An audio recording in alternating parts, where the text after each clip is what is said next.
మీకు తెలుసు అసెంబ్లీ ఎన్నికలప్పుడు ఏమైందో. అసెంబ్లీ ఎన్నికలప్పుడు ఎందుకు వేసిందో నాకంటే ఎక్కువ మీకు ఎరక.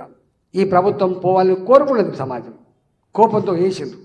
ఇవాళ అనుకుంటాను పేన మీద నుంచి పొయ్యిల పడ్డం కదా బిడ్డ, తుంటెత్తేసి ముద్దెత్తుకున్నట్టుకున్నది కదా బిడ్డ అంటాను. 6 నెలలకే, నేను చాలాసార్లు చెప్తున్నా, 6 నెలలకే అబాసు పాలైన నాయకుడు ఇవాళ రేవంత్ రెడ్డి గారు. అబాసు పాలైన ప్రభుత్వం ఇవాళ కాంగ్రెస్ ప్రభుత్వం. ఒక్కటి దేన్ని అమలు చేయలేడు. మేము అన్నాడు చెప్తే చాలామంది నమ్మలే. అరే ఇత్తాంటే నీకేం పోతుందా? ఇస్తే నాకేం పోదు, కానీ ఉంటే కదా ఇచ్చేది, ఉంటే కదా ఇచ్చేది. ఏమిస్తావు నువ్వు? ఏం సాధ్యమవుతుంది?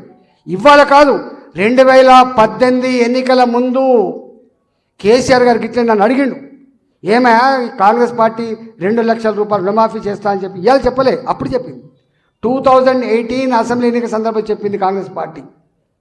నన్ను అడిగిండు ముఖ్యమంత్రి గారు అప్పుడు, ఏమయ్యా ఈ 2 లక్షల వరకు అంటాడు, ఇది సాధ్యమైద్దా అని. నేనన్నా తనది కాకపోతే ఢిల్లీ దాకా దిగమన్నట్టు కాంగ్రెస్ పార్టీ గట్టిని హామీలు ఇస్తుంది, నువ్వు పట్టించుకోకని చెప్పాను నేను. అగో ఆయన వాడు దేశాన్ని పాలించాడు కదా, నీకే తెలుసా అన్నాడు. నాకు తెలియకపోవచ్చు కానీ 5 పైసలు కూడా అదనంగా ఖర్చు పెట్టగలిగే శక్తి ఈ రాష్ట్ర ఆర్థిక పరిస్థితి లేదు, అర్థం చేసుకో అని చెప్పిన. వినలే. నో నేను ఇస్తా అన్నాడు. ఏమిస్తావు? 1 లక్ష రూపాయలు రుణమాఫీ చేస్తా, 3116 రూపాయలు నిరుద్యోగ భృతి ఇస్తా. ఇచ్చింది కదా, ఇచ్చిందా నిరుద్యోగ భృతి? ఈ ధనిక రాష్ట్రంలో, సంపద కొదవలేని రాష్ట్రంలో, అన్ని రాష్ట్రాల కంటే నేను గొప్ప అని చెప్పుకునే రాష్ట్రంలో ఎందుకు ఇవ్వలేకపోయిండు 3116 రూపాయలు?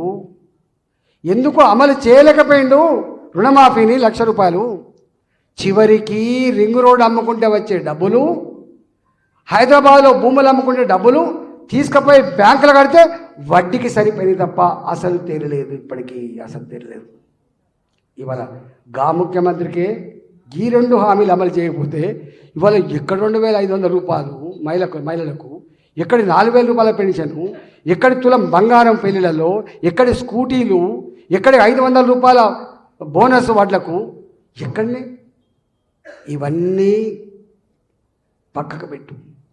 కాలిపోతున్న మోటార్లు, కరెంటు కోతలు, మళ్ళీ జనరేటర్ల మూతలు, మళ్ళీ ఇళ్లలో ఇవి కరెంటు పోతే గవి వచ్చినాయి. మళ్ళీ ఇన్వర్టర్ ఏది మర్చిపోయిందో తెలంగాణ సమాజం ఇవాళ మళ్ళీ తెచ్చిపెట్టింది కాంగ్రెస్ పార్టీ. అందువల్ల ఇవాళ పట్టభద్రులారా, మేధావులారా, ఉద్యోగులారా, రిటైర్డ్ ఉద్యోగులారా, నా టీచర్లకు నేను వినమ్రంగా విజ్ఞప్తి చేస్తున్నాను. ఇస్తారా వీళ్ళు? ఇచ్చిండా పిఆర్సీ? ఇచ్చిండా ఇవాళ పిఆర్సీ? ఇవాళ ఉద్యోగుల కుటుంబాలకు, నిరుద్యోగ కుటుంబాలకు ఏదైనా జబ్బు చేస్తే దవాఖానకు పోతే ఈహెచ్ఎస్, ఎంప్లాయ్మెంట్ హెల్త్ స్కీమ్, ఇవాళ ఏ దవాఖాన తీసుకోరు, గులిపించి పెడతారు. పో పో పో పో లేవు, పైసలు లేవు. ఇవాళ వాళ్ళు దాచుకున్న డబ్బు, ఈపీఎఫ్ డబ్బు అంటారు దాన్ని, ఈపీఎఫ్ డబ్బు అంటారు.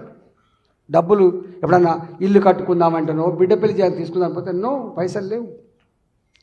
ఇవాళ 6 నెలలుగా హైదరాబాదులో డయాగ్నోస్టిక్ సెంటర్లో పనిచేసేటువంటి సిబ్బందికి జీతాలు లేవు, 6 నెలలుగా లేవు. ఇవాళ కేంద్ర ప్రభుత్వం 9000 కోట్ల రూపాయలు మనం ఇవ్వకపోతే ఇవాళ ఈ పరిస్థితి కూడా లేదు. ఇవాళ ఆర్థిక వ్యవస్థ మళ్ళీ దిగజారిపోయింది. నేను హైదరాబాద్ అంటున్నారు, మళ్ళీ మామూళ్ళ రాజ్యం కొనసాగుతుంది అంటున్నారు. మళ్ళీ మామూలు రాజ్యం కొనసాగుతుంది.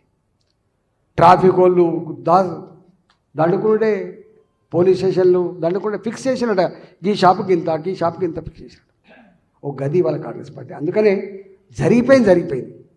మన బ్రహ్మాండంగా ఓట్లు వేసింది నాకు తెలుసు.